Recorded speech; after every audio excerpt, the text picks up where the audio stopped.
They're in a dungeon, which is the bottom of a cell. There's no windows. It smells in there. They've been beaten. They're being tortured.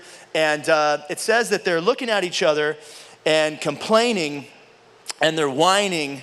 And Silas goes, you really had to cast that demon out of that girl, huh, bro? Couldn't have had a little more patience there, huh? Self-control is also a fruit of the Spirit there, Paul. No, what does he say? What does he say to him?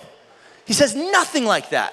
I don't know about you, but if I'm in a dungeon and I'm being beaten to death and I'm being tortured and I'm there not because of something I did wrong, but something I did right, I don't know if I would have this attitude. Anybody else? I feel like I would be complaining a little bit. Anybody else? I'd be like, Lord, where were you on that one?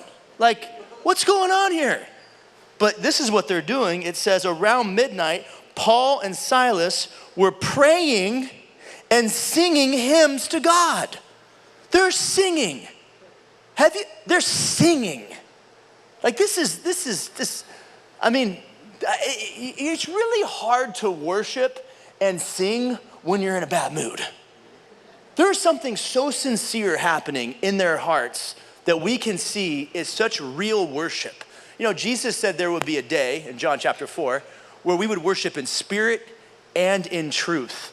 There's something so authentic about the way they're worshiping God in this challenging season. I just think maybe we should change the title. How about this? How to worship your way out of a dungeon. Because what's about to happen is so wild. But if we're going to talk about worship, let's actually make it as uncomplicated as possible. What is worship? How about this? Is singing worship? Yes or no? Yeah, of course. A minute ago we were singing, right? You were using your voice to tell God how much you love him, how much you adore him, to lift up his name, to exalt the name of Jesus. It says in Psalms 22 that the presence of God is inhabited in the praises of his people. How awesome is that? We sense God's presence when we come together and worship. But don't you know worship is much more than singing? Worship is where our thoughts go. It's where our attention goes. It's our choices, our conduct, our behavior. Worship is really what part of us is not worship. What if we just looked at it that way? Are you ever not worshiping? Not are you ever not worshiping God, but are you ever just not worshiping at all? You see, here's what the Bible teaches us, that you were made for worship.